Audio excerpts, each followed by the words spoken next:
오늘 두 번째 여러분을 뵙게 되니까 좀 익숙해진 느낌이네요. 교회 분위기도 그렇고 이 모든 구조가 훨씬 익숙한 느낌입니다. 어느 식당에 가보니까 액자에 이런 글귀가 적혀 있는 거예요. 자, 처음 오신 손님은 초면이라서 반갑고, 다시 오신 손님은 구면이라서 반갑네.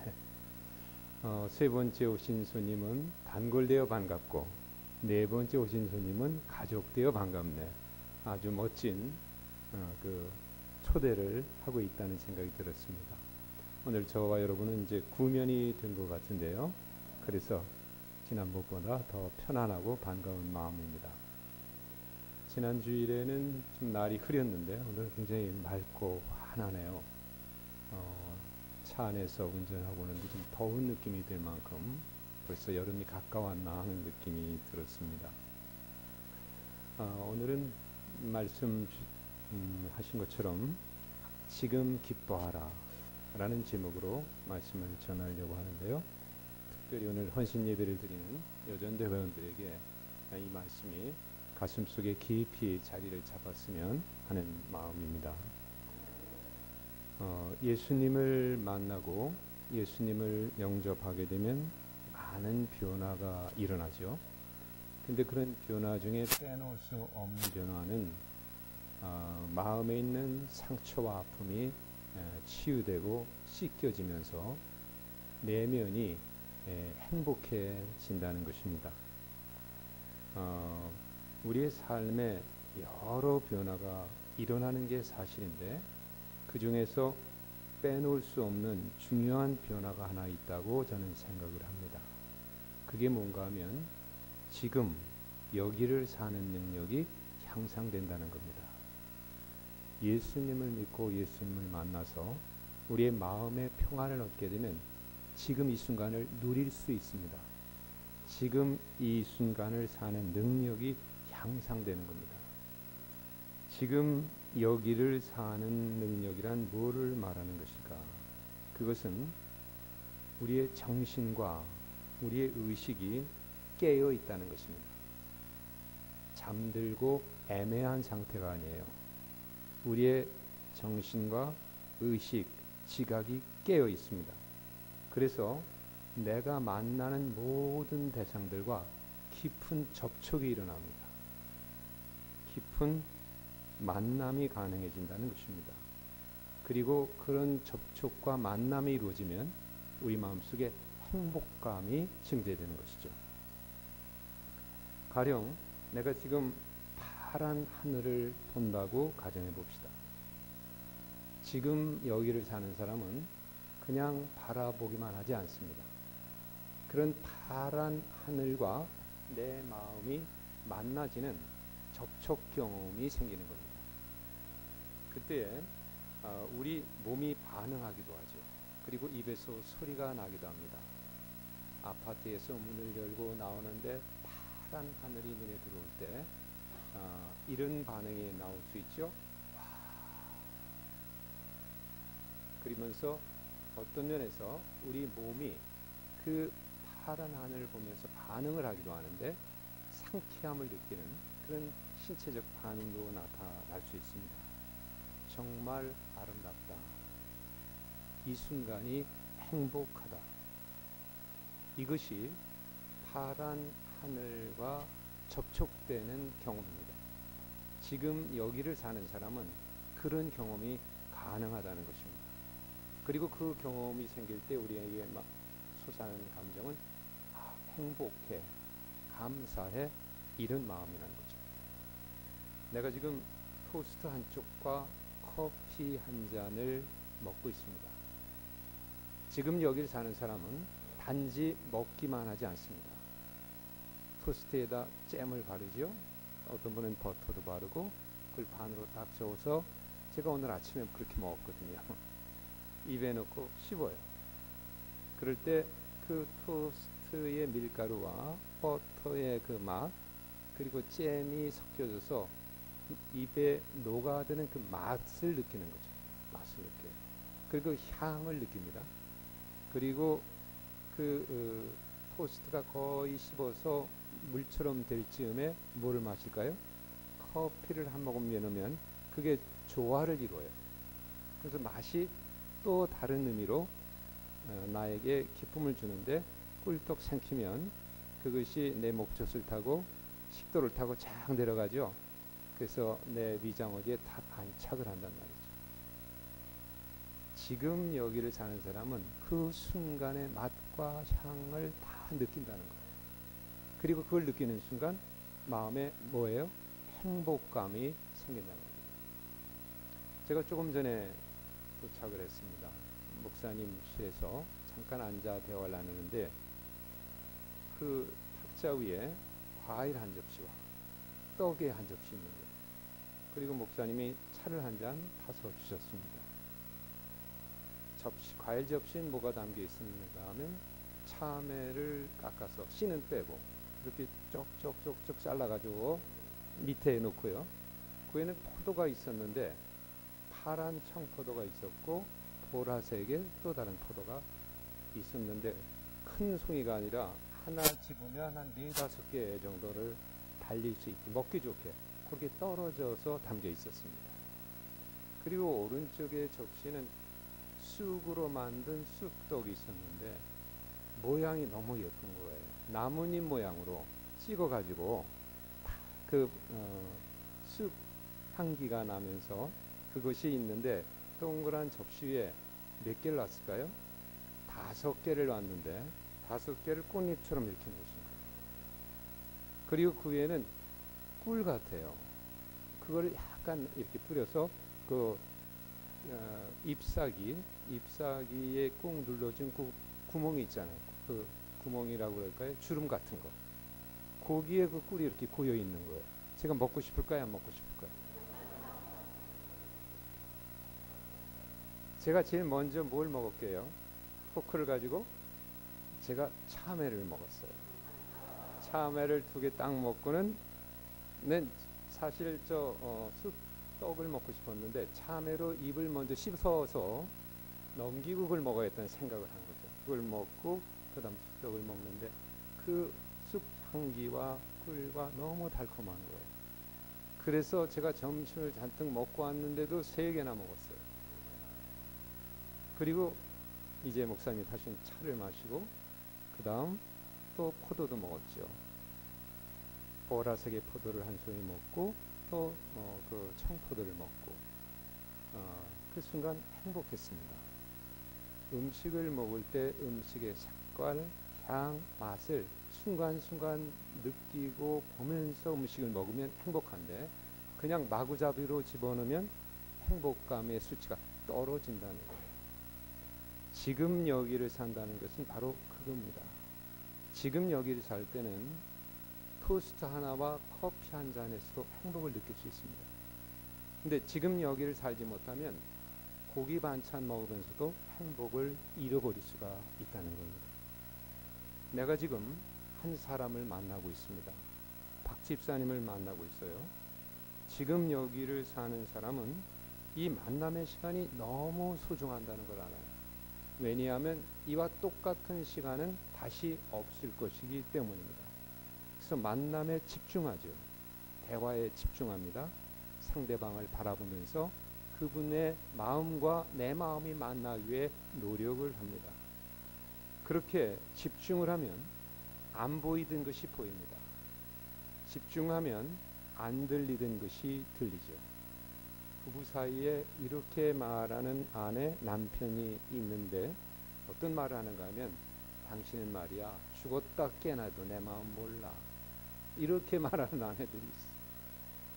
마음이 만나지지 않는다는 거예요. 왜 그런가 하면 집중하지 않기 때문입니다. 지금 여기를 사는 사람은 집중할 수가 있습니다. 그래서 집중해서 이전에는 아내가 그렇게 말했는데도 알아듣지 못했어요. 근데 그 말이 무슨 말인지를 알아들어요. 그리고 아내의 얼굴에 그늘이 져 있는 그 표정을 읽어요. 내 눈에 보여요. 그래서 거기에 반응하게 되는 거죠. 그래서 마음과 마음이 만나게 되는 것입니다. 지금 여기를 산다는 것은 바로 이처럼 순간순간 우리의 지각과 의식이, 우리의 마음이 깨어서 그 대상을 직접 만나는 것을 말하는 겁니다. 사람들은 문화적으로, 생활상으로 우리가 보내고 있는 이 시간을 과거와 현재와 미래로 구분해 왔습니다. 과거는 지나간 시간이죠. 현재는 지금 살고 있는 시간입니다. 미래는 아직 오지 않은 예상 속에 있는 시간입니다. 그런데 우리의 감정에도 과거적 감정과 현재적 감정과 미래적 감정이 있다는 것을 우리가 이해할 필요가 있겠습니다. 자, 한번 생각해 보십시오. 후회와 미련, 원망과 분노, 미움 등은 어떤 감정일 것 같아요? 과거적 감정이에요. 우리의 의식과 생각이 과거에 머물 때는 이런 감정들이 많이 생긴다는 거예요. 후회와 원망과 미움과 분노와 미련이 많이 생깁니다. 그러니까 보십시오.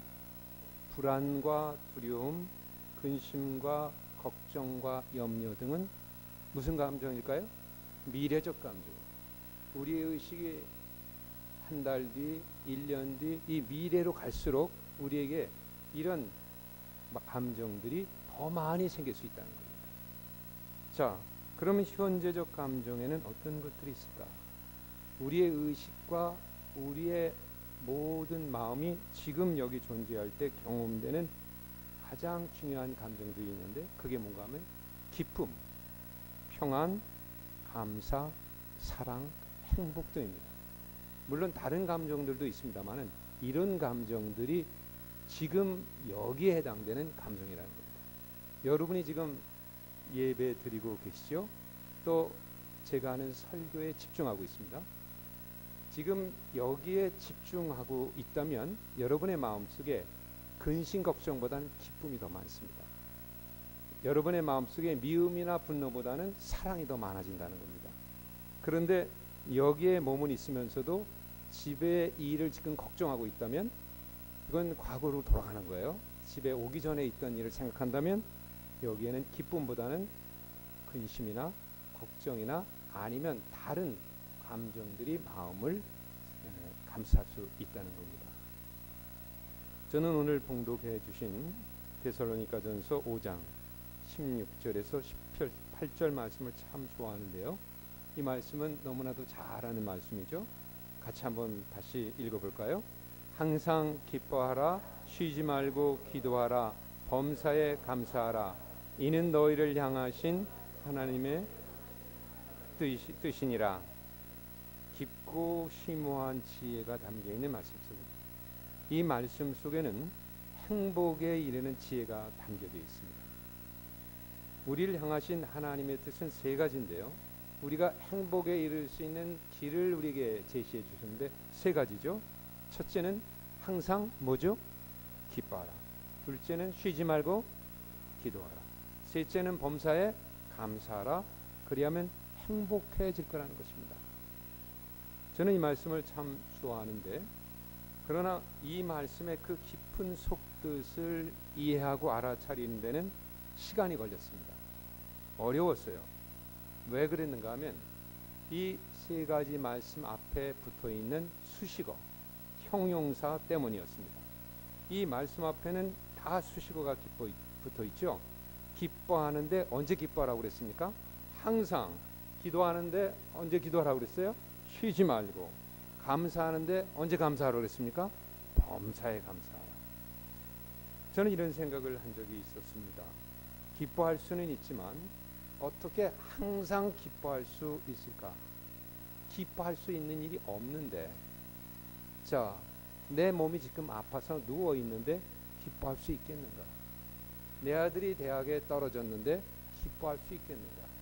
내가 직장에서 해고를 당했는데 기뻐할 수 있겠는가? 어떻게 항상이라는 말이 여기 들어가서 이 기뻐라는 말로 우리에게 가르침을 주고 계실 건가? 그런 의심이 들었어요. 또 기도할 수는 있지만 어떻게 쉬지 않고 기도할 수 있을까? 하루 종일 기도만 하고 다닐 수는 없지 않는가? 운전도 해야 되고 책도 봐야 되고 일도 해야 되고 감사도 마찬가지입니다. 감사할 수는 있지만 어떻게 모든 일에 범사에 다 감사할 수가 있을까? 자, 주식을 투자했다가 1,000만 원을 날렸는데 하나님 감사합니다라고 할 수 있을까? 아파트를 샀는데 값이 떨어져서 2천만 원 아니 5천만 원이 날라갔는데 하나님 땡큐 할 수 있을까? 범사에 감사하라. 저처럼 평범한 그리스도인에게는 너무나 지키기에 어려운 말씀이라는 생각이 들었습니다. 그래서 이 말씀을 묵상해보고 이런 각도에서도 보고 저런 각도에서도 보고 제가 또 상담과 치유를 하는 사람이니까 그런 입장에서 이 말씀을 들여다보게 됐는데 그렇게 이 말씀을 묵상하는 중에 깨닫게 된 것이 있었습니다. 이 깨달음은 저에게 매우 소중한 깨달음이었습니다. 두 가지를 깨달았는데요. 첫째, 이 말씀은 그냥 봐서는 안 되는 말씀, 결코 평범한 말씀이 아니라는 걸 알았습니다. 어떻게 봐야 되는 말씀인가? 이 말씀은 믿음의 눈으로 봐야 되는 믿음의 말씀이라는 걸 깨달았습니다. 믿음이 없는 사람은 이 말씀을 이해를 못한다는 거예요. 믿음이 있는 사람만 항상 쉬지 않고 범사에란 말을 이해할 수 있게 된다는 걸 깨달았습니다. 두 번째로 이 말씀은 내 생각과 의식이 과거나 미래의 시점에서 바라봐서는 안 된다는 걸 알았습니다.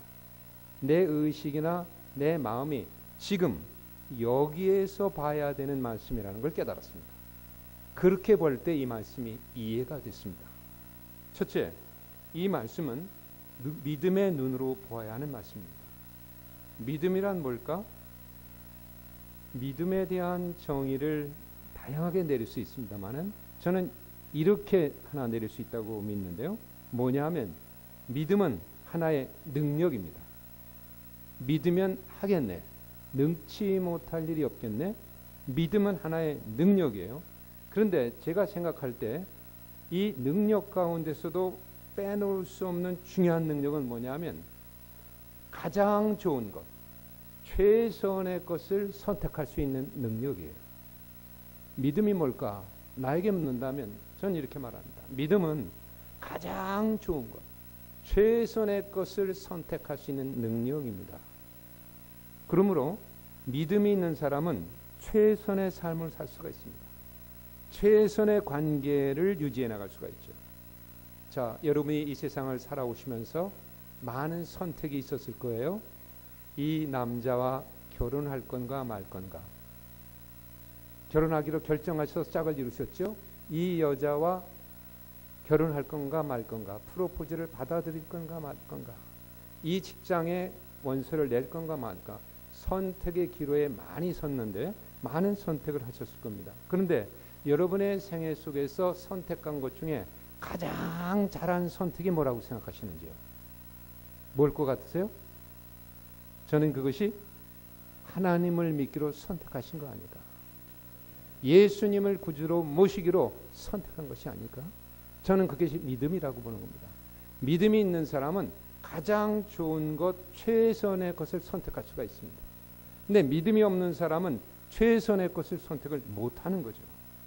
하나님은 우리에게 선택할 수 있는 능력을 주셨어요. 근데 사람들은 이 능력으로 좋은 것을 선택하기도 하지만 나쁜 것을 선택하기도 합니다. 만약 나쁜 것을 선택했다면 그것은 믿음이 아닙니다. 그것은 거짓된 믿음이죠. 아담과 하와는 나쁜 것을 선택했어요. 하나님이 금하신 열매를 따먹었죠. 그게 믿음입니까? 그건 믿음이 아닙니다. 믿음은 최선의 것, 가장 좋은 것을 선택할 수 있는 능력입니다.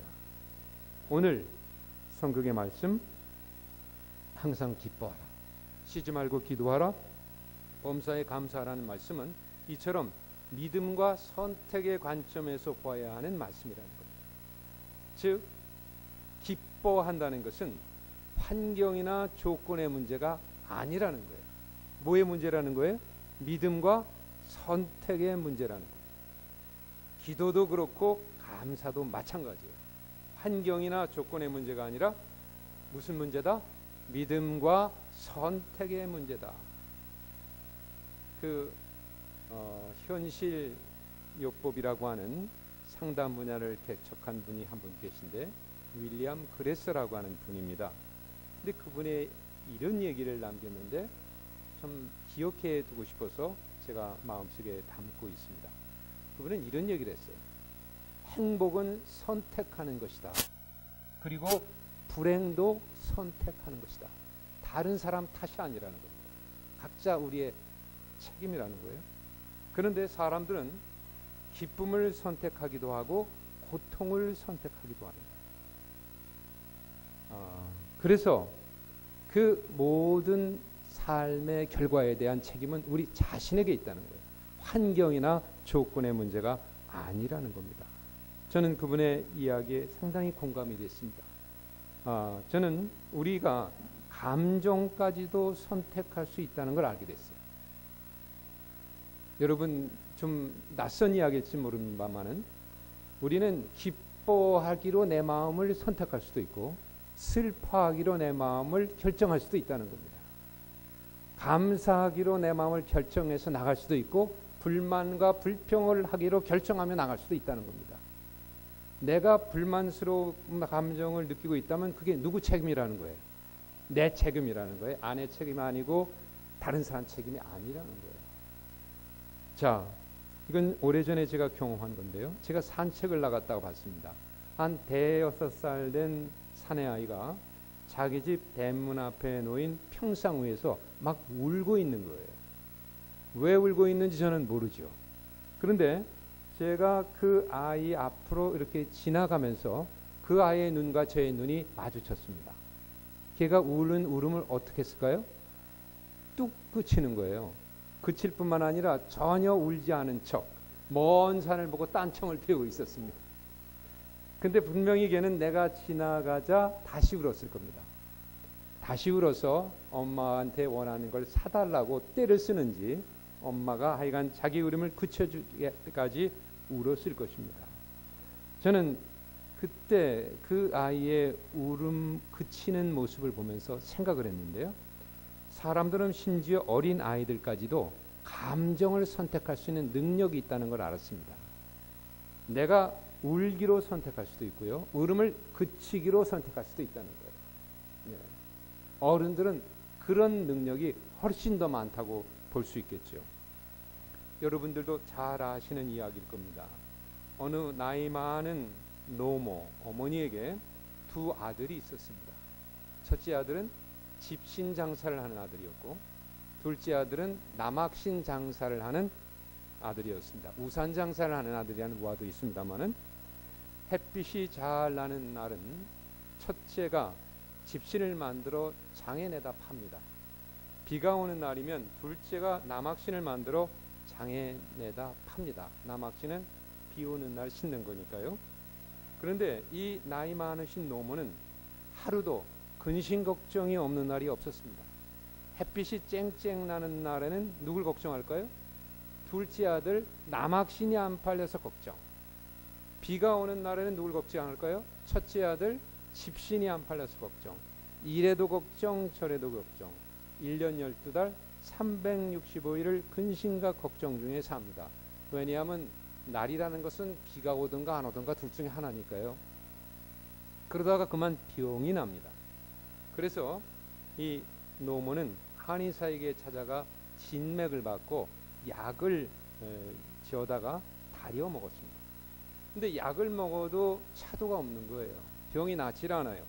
그래서 한의사에게 찾아가서 왜 효험이 없냐고 따지게 됩니다. 그때 한의사는 노모의 손목을 진맥하면서 이것저것 물어봅니다.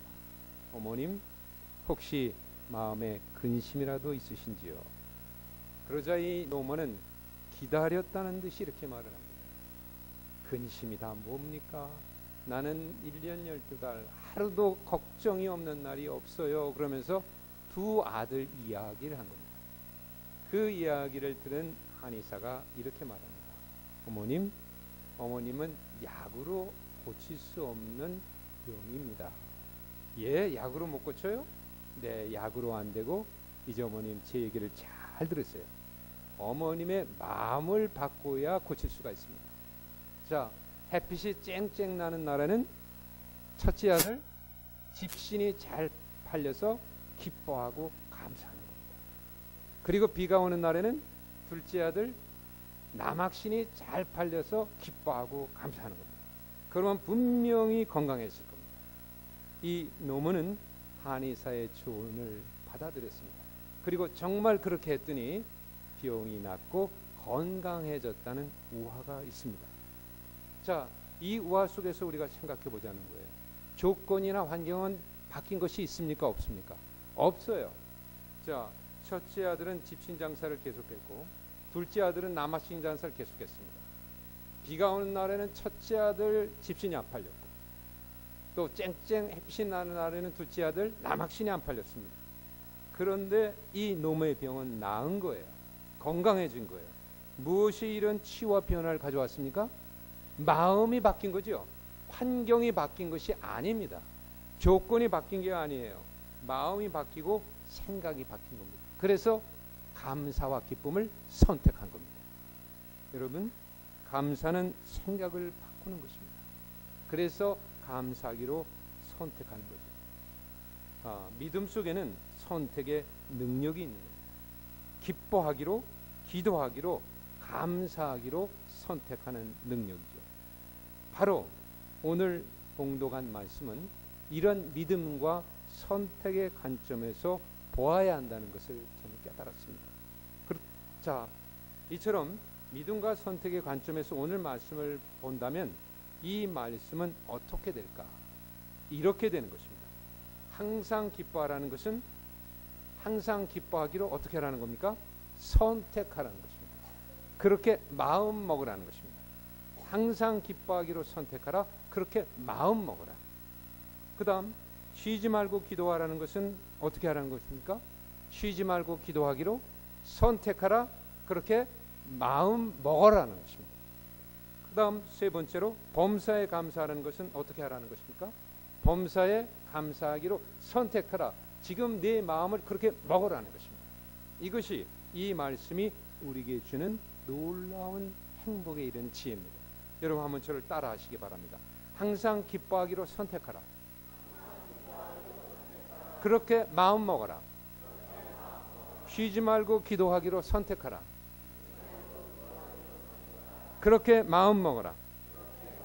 범사에 감사하기로 선택하라. 그렇게 마음 먹어라. 예. 오른손을 가슴에 한번 얹어 보실까요? 이건 뭐냐면 이제 내가 나에게 이런 말을 해주는 거죠. 내가 나에게 이 말을 해주는데 내 내면이 이 말을 받아들일 수 있도록 내가 나에게 이 말 한번 해주시기 바랍니다. 항상 기뻐하기로 선택하라. 쉬지 말고 기도하기로 선택하라. 범사에 감사하기로 선택하라. 예, 이것이 바로 하나님의 뜻이고 행복에 이르는 지혜입니다. 물론 기도한다는 것은 24시간 입술을 움직여서 말하는 것, 그것만을 얘기하는 게 아닙니다. 기도한다는 것은 하나님이 지금 여기 계신다는 의식을 잃지 않는 겁니다. 하나님의 현존이죠. 저 파란 하늘 보면서도, 들에 핀 꽃을 보면서도, 음식을 먹으면서도, 예배를 드리면서도, 전철을 타고 가면서도 하나님이 여기 계신다는 것을 잊지 않는 것, 그런 걸 하나님 현존 의식이라고 그러는데, 그런 하나님이 지금 여기 계신다는 걸 잊지 않는 것, 그게 기도죠. 그 기도를 계속해서 해나가는 것입니다. 이 기도하기로 선택하라는 것입니다. 이것이 이 말씀 속에서 제가 깨달은 첫 번째 나누고 싶었던 내용입니다. 그런데 이 말씀의 깊은 뜻을 이해하고 삶으로 실천하기 위해서는 믿음과 선택이라는 것 외에 또 하나의 중요한 것이 있다는 걸 알게 됐습니다. 그게 뭘까? 또 하나의 중요한 것은 지금이라고 하는 시간입니다. 그래서 저는 지금의 영성이라고 붙였는데, 지금의 영성이라는 것은 아까 서두에 조금 말씀드렸습니다. 지금의 영성은 지금 여기를 생생하게 살아가는 능력이에요. 우리의 의식과 정신이 깨어서 애매하고 몽롱하고 잠들지 않은 채로 깨어있는 상태에서 살아가는 것입니다. 지금을 살아가는 능력, 이게 지금의 영성인데요. 자, 하나님이 우리를 보시는 시간적 관점은 항상 현재, 지금입니다. 하나님은 우리가 과거에 어떤 삶을 살았는가 하는 것보다 지금 어떻게 살고 있는가를 더 중요하게 보시죠. 하나님은 우리가 내년이나 후년에 어떻게 살겠습니다라고 생각하는 것보다 지금 내가 어떻게 살고 있느냐를 묻고 계신 것입니다. 그러므로 하나님에서 우리를 보시는 관점은 과거나 미래가 아니라 지금이라는 것을 우리가 인식할 필요가 있다는 겁니다. 오늘 봉독한 말씀은 바로 이런 시간적 관점에서 보아야 하는 겁니다. 과거나 미래가 아닙니다. 언제입니까? 지금, 현재입니다. 처음에 이 말씀을 보면서 제가 이해하고 소화하기에 어려운 이유가 있다고 그랬죠. 3가지 수식어 때문에 그랬다고 그랬죠. 항상 쉬지 말고 범사라는 말 때문에 이 말씀을 묵상하면서 실천하기가 어려웠다는 말씀을 드렸습니다. 그런데 이 말씀을 또 계속 묵상하면서 제가 알게 된 것이 있습니다. 이걸 알게 됐는데요. 항상 기뻐한다는 것은 어려운 것이다. 항상이라는 시간적 관점이 매우 어렵다는 걸 알았습니다. 항상 기뻐한다는 것은 어려운 것이다. 그런데 그렇게 할 수 있는 길이 한 가지 있다는 걸 깨달았습니다. 그게 뭔가 하면 지금 기뻐하면 된다. 지금 기뻐하면 된다는 것을 깨닫게 됐습니다. 여러분 한번 잘 생각해 보십시오. 항상 기뻐하려면 언제 기뻐하면 될까요? 지금 기뻐하면 되는 겁니다. 바로 지금 여기서 기뻐하면 항상 기뻐하는 것이 된다는 말씀입니다. 왜냐하면 시간은 언제나 미래로부터 와서 지금이라는 현재를 통과해서 과거로 흘러가는 겁니다. 따라서 모든 시간은 지금이라는 이 시점을 지나가게 돼 있습니다. 따라서 지금 내가 기뻐하면 모든 시간에 다 기뻐하는 것이 되는 거죠. 항상 기뻐하는 것이 되는 거라는 말씀입니다. 그러므로 걱정할 필요가 없어요. 내일도 기뻐할 수 있을까? 모레도 기뻐할 수 있을까? 1년 후에도 기뻐할 수 있을까? 걱정할 필요가 없어요. 언제 기뻐하면 됩니까? 지금만 기뻐하면 모든 시간이 다 기뻐하는 것이 되는 거라는 겁니다. 지금 여기 앉아서 예배드리는 이 순간 내 마음속에서 하나님 감사합니다. 기뻐하는 마음이 있다면 우리는 항상 기뻐하는 것이 되는 것이라는 말씀입니다. 이것이 이 말씀을 통해서 깨닫게 된 두 번째 중요한 내용입니다. 마찬가지입니다. 쉬지 않고 기도하는 것은 결코 쉬운 일이 아니에요. 하나님의 현존을 항상 의식하며 산다는 것은 쉽지 않은 일입니다. 그러나 그렇게 할 수 있는 길 한 가지 방법이 있습니다. 언제 기도하면 될까요? 지금 기도하면 쉬지 않고 기도하는 것이 됩니다. 지금 하나님의 현존을 내가 여기서 알아차고 있다면, 여기 하나님이 임재해 계시다는 걸 알아차고 있다면 나는 쉬지 않고 기도하고 있는 것이 되는 거라는 말씀입니다. 마찬가지입니다. 범사의 모든 일에 감사한다는 것은 어려운 일이에요. 그러나 그렇게 할 수 있는 방법 길이 한 가지 있습니다. 언제 감사하면 됩니까? 지금 감사하면 되는 겁니다. 내가 이 순간 여기서 감사하고 있다면 나는 범사에 감사하는 것이 된다는 말씀입니다. 그러므로 중요한 것은 과거나 미래가 아니죠. 언제입니까? 지금입니다. 오늘입니다. 여러분 지금 기뻐하실 수 있기를 바랍니다. 지금 기도하시고 지금 감사하실 수 있기를 바랍니다. 과거는 지나간 것입니다. 그것은 기억 속에 있을 뿐이죠. 그러므로 그것은 현실이 아닌 거예요. 미래도 마찬가지입니다. 미래는 아직 오지 않은 시간이죠. 우리의 기대와 예측 속에 있을 뿐이죠.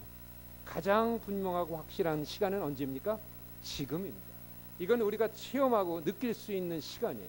이건 우리가 부정할 수 없는 이 시간입니다.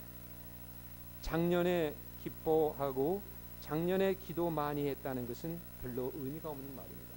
내년에는 감사를 많이 하겠다고 말하는 것도 그렇게 의미가 없는 말입니다. 언제 해야 됩니까? 지금 해야 됩니다. 지금 기뻐하고 지금 기도하고 지금 감사할 수 있어야 된다는 겁니다. 여러분 옆에 계신 분 한번 쳐다보시고 입으로 한번 따라서 크게 말씀해 주시면 고맙겠습니다. 지금 기뻐하시래요. 지금 기도하시래요. 지금 감사하시래요. 그렇게 마음 잡수시래요. 예, 이겁니다. 할렐루야. 시간은 언제나 미래로부터 와서 지금을 만나고 과거로 흘러가는 것입니다. 우리는 그것을 세월이라고 그러죠. 세월은 그렇게 흘러가는 겁니다. 그래서 나이를 먹고 늙어갑니다. 여러분 제 머리를 보세요. 세월이 보이지요? 제가 30, 40대는 이렇지 않았습니다. 그때는 저도 검은 머리였어요. 그때는 저도 남들 젊은이들과 함께 검은 머리를 날리고 뛰어다녔습니다. 그런데 이렇게 흰 머리로 바뀌었는데, 검은 머리가 흰 머리로 바뀌는 것을 뭐라고 그럽니까? 노화라고 그러죠. 늙음이라고 그럽니다. 근데 이런 노화는 제 머리에만 나타나질 않고 온 몸에 옵니다. 얼굴과 이마에 주름살이 생기고 전 또 시력이 감퇴해요. 눈이 점점 안 좋아지는 걸 느낄 수 있는데, 제가 나이가 들었다는 걸 실감하는 순간이 여러 군데에서 나옵니다만은 특별히 느낄 때가 언제냐면 전철을 타기 위해서 층계를 내려갈 때입니다. 저기서 전철 들어오는 소리가 들려요. 쭉쭉 들어오죠. 그러면 젊은 대학생들은 층계를 탁탁탁탁 뛰는데 2칸씩 뛰어서 내려가요. 그런데 저는 번번이 놓칩니다. 한 번은 저도 2칸씩 흉 내내다가 고꾸라질 뻔해서, 그 다음부터는 저 기차는 내 기차가 아니다. 니들 기차니까 당신들 타고 가시오. 저는 천천히 내려가기로 그렇게 마음을 바꿨습니다. 민첩함을 제가 잃은 거지요. 그런데 이런 세월의 흐름과 노화 앞에서 가끔 이런 생각을 할 때가 있습니다. 내가 10년만 젊었더라, 이런 생각이 올 때가 있죠. 나도 저 젊은이들 같을 때가 있었는데, 이런 마음이 들 때가 있죠. 이것은 내 자신의 노화를 만날 때 자연스럽게 나타날 수 있는 심리적인 반응 중에 하나입니다. 여러분은 연세가 있으신 분들은 어떤 생각을 해보신 적이 있으신지 모르겠습니다. 그러나 이런 생각으로 우리 자신을 너무 괴롭히거나 슬프게 만들 필요는 없다는 생각도 하게 됐습니다. 어떤 철인의 말인데 깨우침을 주는 말이기 때문에 제가 좀 이렇게 기록해 둔 말이 있습니다. 이런 말을 그분은 책에 기록했는데, 이런 말이에요. 우리는 살 날이 많이 남아있거나 적게 남아있거나에 관계없이 똑같은 양의 시간을 가지고 있다. 그것은 지금이라는 시간이다. 이렇게 말씀합니다. 멋진 말이죠.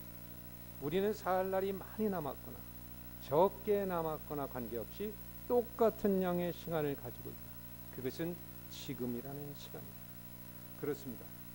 우리는 지금이라는 시간에 있어서는 동일한 양을 가지고 살고 있는 겁니다. 물론 지금이라는 시간은 짧은 시간입니다만, 그 시간은 나이가 많은 사람이거나 적은 사람이나 관계없이 똑같은 양의 시간인 거죠. 현재의 시간에는 차이가 없다는 것입니다.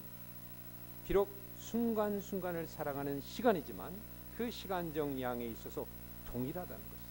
그러므로 중요한 것은 지금입니다. 미래가 아니고 과거가 아니고 지금을 어떻게 사느냐 하는 것이 매우 중요하다는 말씀입니다. 저는 치유와 상담을 하면서 알게 된 것이 있습니다. 우리의 삶이 행복하지 않은 이유 중에 하나는 과거, 어제와 굿바이가 안 되었기 때문이라는 걸 알게 됐습니다. 어제와 작별이 안 돼서 우리의 생각, 마음이 미래에 머물면 머물수록, 과거에 머물면 머물수록 마음이 행복하지 않다는 걸 알게 됐습니다. 과거와 굿바이가 안 되면 미련이 남고 아쉬움이 남고 때로는 미움과 분노와 원망이 남을 수도 있고 후회와 좌절이 남을 수도 있습니다. 그러므로 행복을 원한다면 보내야 할 사람을 보내고 마음속에 붙잡아 두지 않아야 됩니다.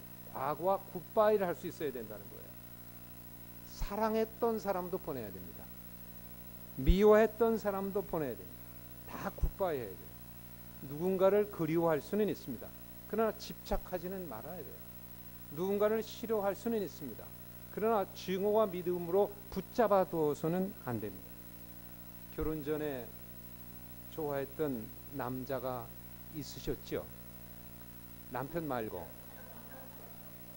결혼 전에 예뻐 보이던 여자도 있으셨죠? 왜 교회 앞에서 기타를 메고 찬송가를 인도하시던 오빠, 너무 멋있단 말이죠. 또 아주 예쁘던 그 교회 청년 아가씨도 있었죠. 그런데 그때 그렇게 예뻐 보이고 좋아했던 오빠도, 그 처녀도 어떻게 해야 될까요? 굿바이 해야 됩니다. 왜? 그래야 내가 지금을 살 수 있기 때문에. 어제와 굿바이가 안 되면 내가 지금 존재할 수가 없습니다. 지금 행복할 수가 없는 거예요. 또 살아가면서 내 마음을 아프게 하고 상처를 준 그 인간 있죠. 인간. 작년에 함께 일하다가 싸우고 아직까지도 말하지 않고 지내는 그 인간. 이젠 도저히 되돌려 받을 수 없이 내 돈 떼먹고 도망간 그년.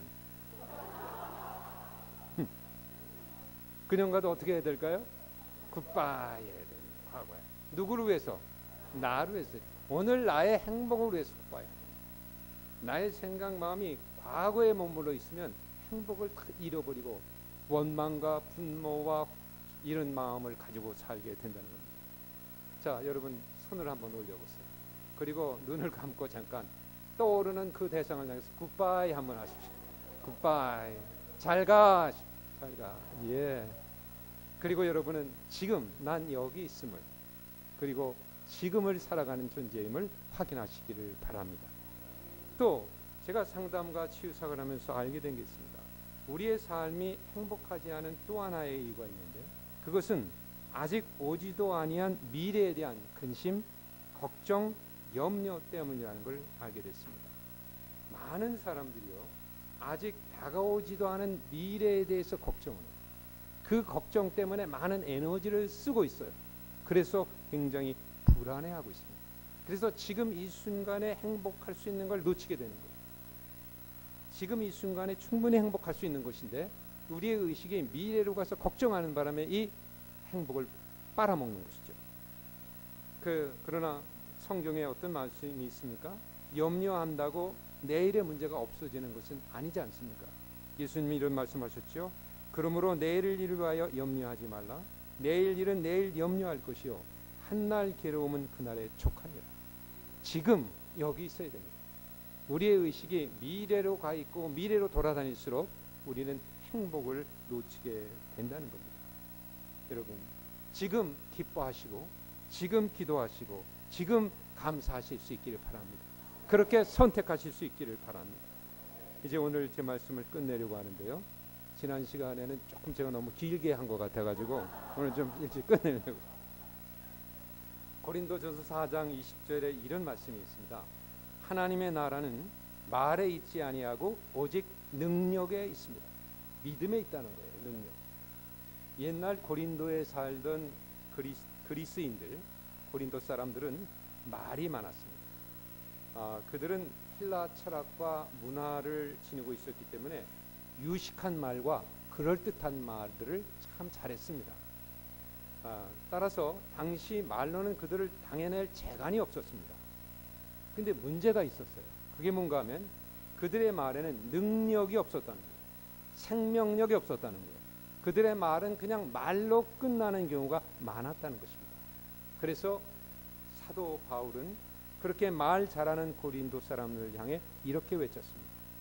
여보시오, 하나님의 나라는 말에 있는 것이 아닙니다.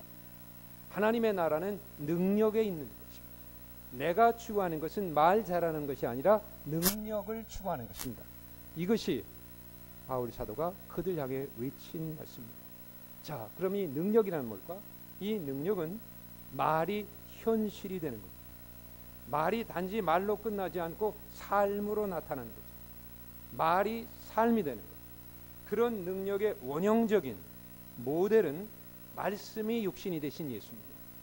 말씀이 눈에 보이는 육신이 되신 예수님이 바로 능력이라는 것입니다. 이 성육신의 사건이고 능력인 거죠. 저는 오늘 우리에게 주신 이 하나님의 말씀이 우리의 능력이 되기를 바랍니다. 이 말씀이 우리의 삶이 되기를 바라는 거예요. 그래서 우리가 더 행복한 삶을 살아갈 수 있게 되기를 바라는 겁니다. 오늘 말씀에는 우리를 향하신 하나님의 세 가지 뜻이 있었죠. 행복에 이르는 지혜지요. 항상 기뻐하라. 쉬지 말고 기도하라. 범사에 감사하라. 그런데 그렇게 한다는 것은 결코 쉽지 않은 일이었었습니다. 그러나 이제 우리는 그렇게 할 수 있는 길, 방법을 알게 됐죠. 무엇입니까? 지금 기뻐하기로 어떻게 하라는 것입니까? 선택하라는 것이죠. 다시 한번 저를 따라해 보시기 바랍니다. 지금 기뻐하기로 선택하라. 지금 기도하기로 선택하라. 지금 감사하기로 선택하라. 여러분 한번 대답해 보시기 바랍니다. 항상 기뻐하려면 언제 기뻐하면 됩니까? 쉬지 않고 기도하려면 언제 기도하면 됩니까? 범사에 감사하려면 언제 감사하면 됩니까? 지금, 지금, 지금입니다. 저를 한번 따라하세요. 지금, 지금, 지금. 지금, 지금, 지금. 세 번 지금입니다. 오늘 다른 말씀은 잊어버려도 지금, 지금, 지금은 집에 가시면서 지금, 지금, 지금 하시면서 잊지 않으실 수 있기를 바랍니다. 세월의 흐름과 함께 나이가 들어간다는 것은 여기 젊으신 분도 많이 있습니다만은 좀 가슴에 외로움과 그리움을 담게 되는 일이기도 합니다. 고향을 그리워하고 돌아가신 어머님을 그리워하기도 하고 나이가 들어간다, 세월이 흐른다는 것은 그런 그리움과 외로움을 느끼는 일이기도 합니다. 그리고 내 자신을 다른 사람과 비교하면서 조금은 좀 우울해지는 것이 사실이기도 합니다. 지금껏 나는 어떻게 살았는가? 뭘 하며 살았는가? 내 삶이 이제 많이 남지 않았는데. 그런데 이런 생각과 느낌으로 우리가 좀 우울해진다면 우리에게 필요한 것이 있습니다. 그건 뭐냐면 지금이라고 하는 것입니다. 지금 기뻐하기로, 지금 기도하고, 지금 감사하기로 선택하는 거죠. 지금이라는 그 시간, 지금이라는 시간 속엔 나이가 없습니다. 지금이라는 시간 속엔 연령이 없는 거예요. 여기에는 지금에는 젊음도 없고 늙음도 없습니다. 늙었다 젊었다는 말은 지금이라는 시간과 맞지 않아요. 나이라고 하는 것은 우리의 생각이 과거나 미래에 가 있을 때 의식되는 겁니다. 우리의 마음과 의식이 지금이라는 시간에 존재하면 나이가 없어집니다. 늙음도 없어지고 젊음도 없어지고 다만 너와 나라는 존재와 존재가 만나게 되는 거예요. 이것이 지금의 영성이에요. 내가 지금 여기 존재한다. 내가 지금을 산다면 나이는 없어지는 것입니다. 천국이죠. 천국에서 나이가 있습니까? 죽고 사는 게 있습니까? 자, 지금을 산다고 하는 것은 젊음도 없고 늙음도 없는 바로 너와 나의 만남이 있는 삶입니다. 여러분, 지금을 사실 수 있길 바랍니다. 오늘 헌신 예배를 드리는 여전대원들, 헌신이라고 하는 것은 제가 느낄 때는 억지로 하는 것이 아니라 자발적인 선택입니다. 그 헌신 속에 기쁨이 있어야 되는 거죠. 그 헌신 속에 기도와 감사가 있어야 되는 거죠. 하나님, 이런 헌신을 할 수 있는 기쁨을 주셔서 감사합니다. 감사와 기쁨과 기도가 여러분의 선택으로 헌신 속에 함께하기를 바랍니다. 기도하겠습니다. 하나님 아버지, 이 귀한 말씀을 성경에 담아 주셔서 오늘 우리가 깊이 상고할 수 있도록 은혜 주신 것을 감사합니다. 이제 기도하고 간구하오니 우리 모두에게 지금을 살 수 있도록 은혜 주시옵소서. 지금 기뻐하고, 지금 기도하고, 지금 감사하기로 선택할 수 있게 하여 주시옵소서. 그렇게 살게 하여 주시옵소서. 예수님의 이름으로 기도드리옵나이다. 아멘.